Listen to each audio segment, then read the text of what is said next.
Good morning, dear students. Today we'll deal with citrus canker, which is a bacterial disease, serious bacterial disease, which is caused by Xanthomonas citri, Xanthomonas axonopodis pathover citri. तो ये जो disease है ये नींबू पर होती है। नींबू का कैंकर रोग या सिट्रस कैंकर कहलाता है ये। होस्ट प्लांट इसमें क्या है? इसमें होस्ट प्लांट है सिट्रस या नींबू का वंश जो होता है, सिट्रस वंश के और सदस्य। और इसके अगर हम जोग्राफिकल डिस्ट्रीब्यूशन की बात करें कि ये डिस्ट्रीब्यूटेड, इसमें जो जिनमें ये डिजीज़ होती है वो डिस्ट्रीब्यूटेड, तो जहाँ जो भी नींबू उत्पादक क्षेत्र हैं उन पे ये जीवाणु पाया जाता है। सबसे पहले जिन्होंने इसके बारे में खोज की थी वो थे फॉसेट एंड जेंकिंस। 1953 में इन्होंने इसकी खोज की थी, इसकी उत्पत्ति की थी, और सबसे पहले भारत में और इंडोनेशिया के जावा में इसको खोजा गया था। यहाँ से इसका जो डिस्ट्रीब्यूशन हुआ, यहाँ से और जगह ये फैली, बहुत जगह फैल गई है। चीन में, भारत में, जापान में, इंडोनेशिया में, म्यांमार में ये जो डिजीज़ है ये महामारी के रूप में एपिफाइटोटिक फॉर्म में फैला। तो ये जो डिजीज़ है इसका अगर हम डिस्ट्रीब्यूशन पढ़ें तो डिस्ट्रीब्यूशन भी भारत, इंडोनेशिया, म्यांमार, जापान सभी जगह आ जाता है। तो जो सिट्रस कैंकर है, ये citrus canker serious bacterial disease है affecting all types of important citrus crop. और इसके कारण जो सिम्टम्स होते हैं वो सिम्टम्स ये होते हैं कि नींबू जो है उस पादप के अंदर, उसकी पत्तियों में, उसकी शाखाओं में, फल में, कांटों में आपको बहुत जो है नेक्रोटिक लीजन्स दिखाई देंगे। ये जो होते हैं ये ससेप्टेबल होते हैं, ये वाले पार्ट सारे इसके कि पत्तियों पे बहुत होगा, शाखाओं पे बहुत होगा, फ्रूट्स पे होता है। तो ये जो अभी सिम्टम्स आपको सारे इसमें पिक्चर में भी दिख रहे होंगे। तो सबसे पहले जो आता है वो पादप की पत्तियों पर आता है और छोटे छोटे गोल गोल ऐसे जैसे ये देख के भी पता लग रहा है छोटे छोटे गोल गोल, लेकिन वहाँ पे देख के ऐसा लग रहा है जैसे वहाँ का पानी ख़त्म हो गया हो, जला सकते है ना। और थोड़े कुछ ट्रांसल्यूसेंट स्पॉट्स भी दिखेंगे, वाटर सोक्ड ट्रांसल्यूसेंट स्पॉट्स भी नज़र आ सकते हैं, इस रूप में भी ये नज़र आता है। और ये धब्बे जो दिख रहे हैं ये भूरे रंग के, पीले रंग के और थोड़े से उभरे हुए हो जाते हैं, सरफेस से ऊपर आ जाते हैं। तो शुरू में तो क्या होता है कि जब ये प्रारंभिक अवस्था होती है रोग की, तब तो ये पत्ती की निचली सतह पे होते हैं, लेकिन बाद में ये पत्ती की दोनों सतहों पे आ जाते हैं, दोनों सरफेस के ऊपर, upper surface as well as on lower surface. जैसे जैसे ये डिजीज़ सीवियर होती जाती है नींबू में, वैसे वैसे ये जो स्पॉट्स हैं इनका जो कलर है वो कलर चेंज हो जाता था एंड इट बिकम्स ग्रे और वाइट। तो वो जो है, जो सरफेस है वो सरफेस, ये इसमें आप देख सकते हो जो सरफेस आपको वाइट भी दिख रही है, ग्रे वाइट दिख रही है, तो ये सीवियरिटी दिखाती है उसकी कि डिजीज़ सीवियर हो गई है। प्लस जो सेंट्रल स्पेस है, इस धब्बे का बीच का जो भाग है वहाँ पे ये फट जाता है और रफ हो जाता है और बड़ा ही कॉर्की सा स्ट्रक्चर हो जाता है, हार्ड सा कॉर्की सा स्ट्रक्चर हो जाता है, कठोर स्ट्रक्चर उसमें कन्वर्ट हो जाता है ये। और इस यहाँ पे आप देख सकते हो जहाँ जहाँ स्पॉट्स हैं उसके चारों तरफ कहीं कहीं आपको येलो हेलो भी दिख रहा है, फ्रूट्स में बहुत क्लियर दिख रहा है। तो फ्रूट्स में जैसे हो रहा है तो ये येलो हेलो का डेवलपमेंट भी इसमें इन धब्बों के चारों ओर हो जाता है।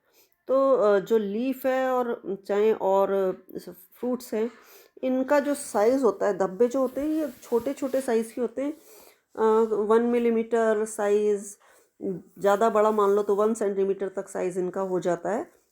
और ये कॉर्की हार्ड ब्राउन कलर के और इस तरीके से ये डेवलप हो जाते हैं। तो ये जो सारे धब्बे होते हैं ये पास पास अगर 2 धब्बे हैं तो वो जुड़ जाते हैं।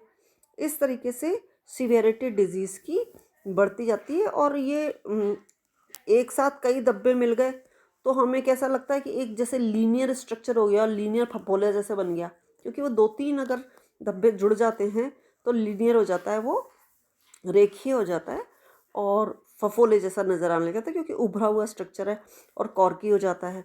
कैंकर कहलाते हैं इसलिए। तो ये खुरदरे खुरदरे इरेगुलर शेप के स्ट्रक्चर्स का फॉर्मेशन होता है। फलों पर भी हो रहा है और लीव्स पर भी हो रहा है। और इनके जो किसी किसी के चारों तरफ आपको येलो हेलो भी दिखेगा। तो पत्ती में जनरली येलो हेलो कम दिखता है, फ्रूट्स में येलो हेलो बहुत अच्छे से नज़र आता है। तो इस रोग के कारण क्या होता है कि केवल उसकी जो स्किन है, छिलका जो है, केवल वही प्रभावित होता है, वही डिजीज्ड होता है। लेकिन देखा जाए तो उसके नींबू के रस के ऊपर उसका कोई प्रभाव नहीं होता। लेकिन क्योंकि उसकी अपीयरेंस बहुत गंदी सी हो जाती है तो इसकी मार्केट जो वैल्यू है वो कम हो जाती है। तो ये वाला नींबू आपको कम रेट पे मिल जाएगा और जो अच्छा सा दिख रहा है नींबू नेचुरली उसकी रेट ज़्यादा होगी। लेकिन फल का गूदा या किसी भी प्रकार से इससे प्रभावित नहीं होता। तो ये जो है कॉजल ऑर्गेनिज्म इसका है। सिम्टम्स अभी मैंने आपको सारे बता ही दिए। Necrotic symptoms produced on young leaves, twigs and fruits. Attack होता है लीव्स के ऊपर, ट्विग्स के ऊपर, पिट्यूल्स के ऊपर, ब्रांचेस के ऊपर, फ्रूट्स पे, थ्रॉन्स पे। Translucent raise yellow brown spots form होते हैं, वाटर ट्रांसल्यूसेंट, और वाइट टू ग्रीन कलर, और फाइनली दे रप्चर और रफ और कॉर्की हो जाते हैं। Rough lesions they are surrounded by brown, yellow brown to green raise margins, और क्रेटर लाइक अपीयरेंस होती है वो लीव्स में कॉमन होती है। डिफोलिएशन इज वेरी कॉमन।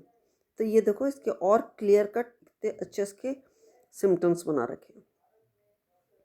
तो ये जो बैक्टीरिया होता है ये एक पहले साल की बीमारी से दूसरे साल की बीमारी में किस तरीके से आता है, ओवर विंटरिंग इसकी किस तरीके से होती है कि जो पुरानी लीव्स और ट्विग्स और पड़े होते हैं उनके अंदर ये सर्वाइव करता रहता है। जैसे ही वार्म और रेनी वेदर होता है तो ये उस लेजन से बाहर आ जाते हैं और यंग टिश्यूज़ के अंदर एंटर कर जाते हैं पानी के थ्रू, और स्टोमेटा या वुंड के थ्रू एंटर कर जाते हैं। क्योंकि बैक्टीरियल डिजीज़ है तो बैक्टीरिया तो एंजाइमेटिक उसमें ऐसे नहीं होता कि वो खुद एंट्री कर सके, उसको कोई वुंड चाहिए या स्टोमेटा चाहिए जिसके थ्रू बैक्टीरिया एंटर कर सकता है। बैक्टीरिया खुद कोई एंजाइम के थ्रू क्यूटिकल को डिज़ोल्व नहीं कर सकता, एपिडर्मिस को डिज़ोल्व नहीं कर सकता।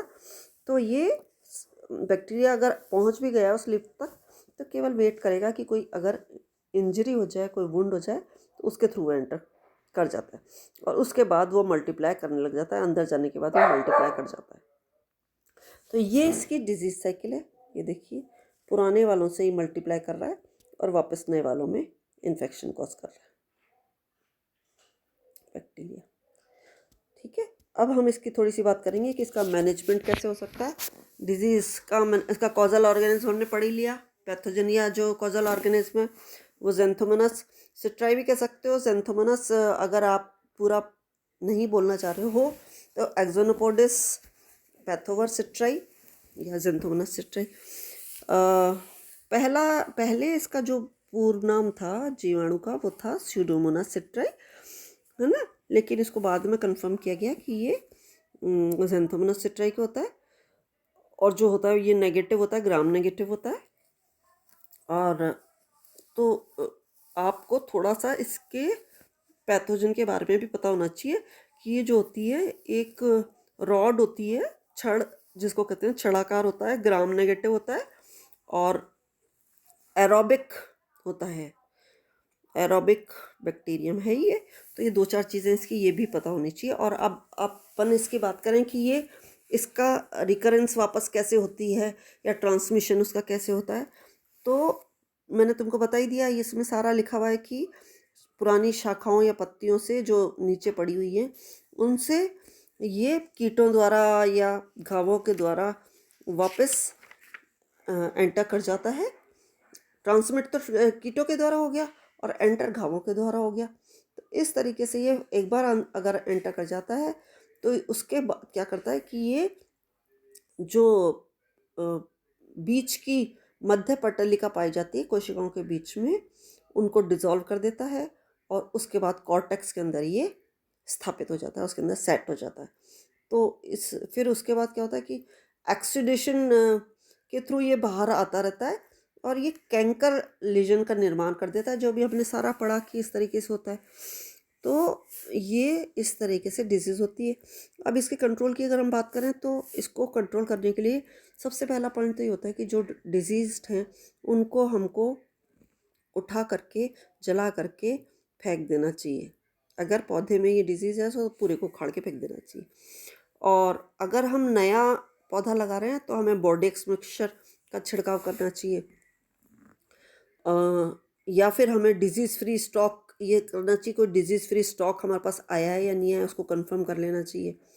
या फिर हमें रोगग्रस्त अगर टहनियाँ हैं तो हमें उसको ब्लाइटॉक्स का छिड़काव हम कर सकते हैं और वो थोड़े थोड़े दिन के गैप से हमें करना पड़ेगा, नहीं तो कंट्रोल नहीं हो पाएगा। या बोर्डेक्स मिक्सचर का छिड़काव करना पड़ेगा। और जो भी डिजीज़्ड अगर पत्तियाँ और टहनियाँ और ये सब गिरी हुई हैं तो उन्हें हमें हटा देना चाहिए, वहाँ से तुरंत उनको पड़े नहीं रहने देना चाहिए। ठीक है, तो इस तरीके से। या फिर हम रेजिस्टेंट वैरायटी भी यूज़ कर सकते हैं। रेजिस्टेंट वैरायटी अगर इसकी अवेलेबल है नारंगी की और इनकी, तो उस तरीके से वो रेजिस्टेंट वैरायटी को अगर हम उसका रोपण करेंगे तो नेचुरली डिजीज़ कंट्रोल है। तो इस तरीके से ये डिजीज़ मैनेजमेंट इसका किया जा सकता है। तो this is all about citrus canker.